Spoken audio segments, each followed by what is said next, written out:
अस्सलामुअलैकुम, वेलकम है आप सभी का इस नई वीडियो में। तो आज का ये वीडियो जेके बोस क्लास 11 हार्ड जोन और सॉफ्ट जोन एरियाज़ वाले बच्चों के लिए बहुत ही ज़्यादा इंपॉर्टेंट रहने वाला है। आप सभी लोग जानते हैं कि अपकमिंग जो पेपर आपका है वो यहाँ पे एजुकेशन सब्जेक्ट का है। इस वीडियो में मैं आपको एजुकेशन का गेस्ट पेपर देने वाला हूँ। इंपॉर्टेंट क्वेश्चंस मैं आपको हर चैप्टर से बताऊँगा कि किस किस चैप्टर से कौन कौन से इंपॉर्टेंट क्वेश्चन हैं, क्योंकि आपके बहुत ज़्यादा कमेंट्स आ रहे थे पिछले वीडियोज़ में कि एजुकेशन सब्जेक्ट का हमें गेस्ट पेपर अपलोड कीजिए। तो फाइनली फ़िलहाल मैं यहाँ पे कर रहा हूँ गेस्ट पेपर आपको अपलोड। ये वीडियो आपके लिए बहुत ही ज़्यादा इंपॉर्टेंट रहेगा। वीडियो को पूरा एंड तक देख लेना, चैनल को भी सब्सक्राइब कर देना, व्हाट्सएप और टेलीग्राम ग्रुप ज्वाइन कर लेना, लिंक आपको डिस्क्रिप्शन में मिल जाएगी। तो चलिए वीडियो को शुरू कर लेते, देख लेते हैं यहाँ पे क्लास 11 के एजुकेशन के गेस्ट पेपर के बारे में। तो गेस्ट पेपर को डिस्कस करने से पहले आप ये वीडियो कहाँ से देख रहे हैं कमेंट्स में बताएं, लेकिन उससे पहले हम यहाँ पे देख लेंगे इंपॉर्टेंट क्वेश्चन तो मैं बताऊंगा, लेकिन इंपॉर्टेंट क्वेश्चन बताने से पहले मैं आपको बोलूंगा कि आपका पेपर पहले किस तरीके का आ जाएगा। पहले हम पेपर के पैटर्न को हम अच्छी तरह से जो है वो समझने की कोशिश करेंगे, पूरे पेपर को हम डिकोड करके समझेंगे कि पेपर हमें किस तरीके का आ जाएगा। देखो, एजुकेशन जो आपका सब्जेक्ट है, इसका जो आपका पेपर रहेगा वो आपको 100 मार्क्स का रहेगा, ठीक। बाकी में आप देख सकते हैं कुछ में आपको 70 मार्क्स का पेपर है और कुछ में यहाँ पे आपको 80 मार्क्स का पेपर है, लेकिन जो आपका एजुकेशन है इसमें आपको 100 मार्क्स का पेपर रहेगा। इसमें आपको इंटरनल एक्सटर्नल प्रैक्टिकल्स वगैरह का कोई भी सीन यहाँ पे नहीं है, ठीक। 3 घंटे का आपको टाइम दिया जाएगा। इसमें सबसे पहले आप लोगों को क्या दिए जाएंगे, इसमें आपको सबसे पहले सेक्शन ए से 20 ऑब्जेक्टिव टाइप क्वेश्चन दिए जाएंगे, ठीक। ऑब्जेक्टिव टाइप क्वेश्चन होंगे, उसमें कुछ डैशेस वगैरह भी होंगे, 1-2 ट्रू फॉल्स वगैरह भी होंगे। तो कुल मिला के आपको 1-1 मार्क्स वाले आपको लगभग 20 क्वेश्चन यहाँ पे ऑब्जेक्टिव टाइप क्वेश्चन दिए जाएंगे, ठीक। हर क्वेश्चन का आपको एक आंसर होगा, हर क्वेश्चन का आपको 1 मार्क्स होगा और कुल मिला के आपको यहाँ से 20 मार्क्स बनेंगे ऑब्जेक्टिव टाइप क्वेश्चंस का, ठीक। तो ऑब्जेक्टिव टाइप क्वेश्चंस पे आप अच्छी खासी जो वो पकड़ अपनी रख लेना, क्योंकि यहाँ से आपको काफ़ी अच्छे मार्क्स बनने वाले हैं। उसके बाद सेक्शन बी में आप लोगों को जो है वो एक पैसेज दी गई होगी, ठीक। पैसेज क्या मतलब, 2 पैसेजेस आपको दी गई होंगी। 2 पैसेजेस के नीचे आपको क्वेश्चंस होंगे, जैसे आप यहाँ पे देख सकते हैं 1, 2, 3, 4 किसी भी टॉपिक पे ये पैसेज होगी, 4 नीचे यहाँ पे क्वेश्चंस 4 होंगे और यहाँ पे आपको हर पैसेज के 5 मार्क्स होंगे, ठीक। इन 4 क्वेश्चंस को आपको पढ़ना है। पढ़ने के बाद इन पैसेज को पढ़ने के बाद ये जो क्वेश्चन है इनका आंसर आपको इधर ही देखने को मिलेगा। अब ये जो पैसेज होगी ये किसी भी टॉपिक पे बोर्ड वाले लिख के आपको दे सकते हैं, इसमें कुछ नहीं कि ये टॉपिक पढ़ो वो टॉपिक पढ़ो, कोई भी रैंडमली टॉपिक आ जाएगा जिसपे पैसेज आपको डाली जाएगी। उसके अलावा फिर से आपको एक पैसेज होगी, यानी कि कुल मिला के 2 पैसेजेस आपको पूछी जाएंगे और इस पैसेज के नीचे भी आपको जो वो 4 या 5 क्वेश्चंस देखने को मिलेंगे, ठीक। तो ये पैसेज के जो मार्क्स हैं ये बिल्कुल बहुत ज़्यादा इजी हैं, क्योंकि पैसेज को आप ऊपर पढ़ोगे, नीचे के 4 क्वेश्चंस का आंसर आपको पैसेज में ही देखने को मिलेगा। तो इसमें आपको ना ही अपना टाइम वेस्ट करना, ना ही कोई हाई लेवल का अप्रोच इधर लगाना। ईजी क्वेश्चंस होंगे, ईजी पैसेज होगी, किसी भी टॉपिक पे आप इस चीज़ को अटेम्प्ट कर पाओगे। देन उसके बाद अगर मैं सेक्शन सी की बात करूँ, सेक्शन सी से आपको very short answer type question आ जाएंगे, जिसमें आपको लगभग 8 very short answer type questions होंगे, यानी कि 4 से लेके क्वेश्चन नंबर 12 तक ये आते हैं हमारे 8 क्वेश्चंस। इसमें हर क्वेश्चन के आप लोगों को कितने मार्क्स होंगे, 2 मार्क्स होंगे। इसमें आपको कोई भी इंटरनल चॉइस नहीं होगी, इसमें 8 के 8 क्वेश्चंस को आपने अटेम्प्ट करना होगा और हर क्वेश्चन का आंसर आप लोगों को क्या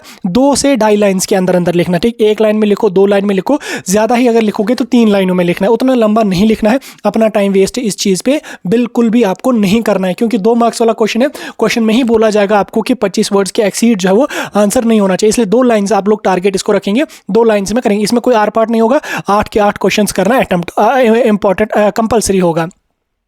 उसके बाद सेक्शन डी की अगर मैं बात करूं तो सेक्शन डी से आपको शॉर्ट आंसर टाइप क्वेश्चंस होंगे, जिसमें हर क्वेश्चन के आपको 4 मार्क्स होंगे। कितने शॉर्ट आंसर टाइप क्वेश्चन होंगे, 1, 2, 3, 4, 5, 6 और 7, ठीक। 7 जो है वो क्वेश्चंस होंगे, 7 में से हर क्वेश्चन के आपको 4 मार्क्स होंगे, ठीक। 7 4 जार कितना, 7 7 14 14 14 कितने हो गए 28, ठीक। तो 28 मार्क्स आपको यहाँ पे शॉर्ट आंसर टाइप क्वेश्चंस के बनेंगे।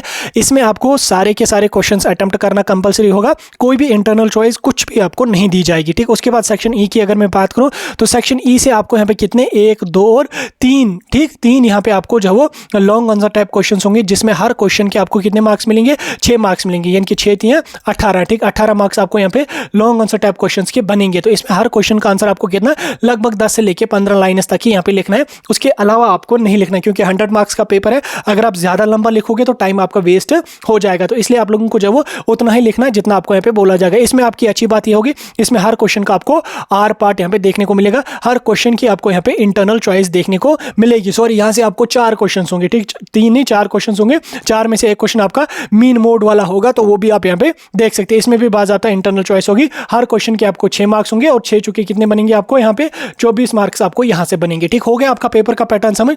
अब हम इंपॉर्टेंट क्वेश्चंस पे यहाँ पे चलते हैं। तो इंपॉर्टेंट क्वेश्चंस आपको स्क्रीन पे देखने को मिल रहे होंगे, मैं इसको यहाँ पे जूम करके आपको दिखा देता हूँ। सबसे पहले मैं यहाँ पे पेन का कलर चूज करूंगा। आपको ये वीडियो कैसा लग रहा है कमेंट करके जरूर बता देना, एक अच्छा सा कमेंट जरूर कमेंट्स में लिखना। तो देखो ये जो क्लास 11th का एजुकेशन का पेपर है, आप इसमें देखो इंपॉर्टेंट क्वेश्चंस कौन है। ये क्वेश्चंस आप लोगों को जब लॉन्ग आंसर टाइप में पूछे जा सकते हैं, शॉर्ट में भी पूछे जा सकते हैं। हर चैप्टर से आपको 10-10 मार्क्स यहाँ पे आ जाएंगे। ठीक, फिर बोर्ड वालों की मर्जी है वो कहाँ से शॉर्ट आंसर टाइप पूछेंगे, कहाँ से लॉन्ग आंसर टाइप पूछेंगे, वो उनको अपनी यहाँ पे मर्जी है। उसमें ना आप कुछ कर सकते हो ना हम कुछ कर सकते हैं। इसमें पहला यूनिट 1 हमारा क्या है, meaning and concept of education. इसमें आप लोग इन 4 क्वेश्चंस को प्रैक्टिस करके जानिए, यानी कि define education, explain it is etymological meaning. ठीक, देन उसके बाद यहाँ पे differentiate between narrow and broader meaning of education. Then उसके बाद यहाँ पे discuss the definition of education given by, ठीक, काफ़ी सारे मोहनदास करमचंद गांधी जी हैं, डॉक्टर जाकिर हुसैन है, डॉक्टर सर मोहम्मद इकबाल है। तो इनमें से किसी एक पर्सनालिटी पे आपको बोला जाएगा। इसमें गांधी जी और यहाँ पे अल्लामा इकबाल जो है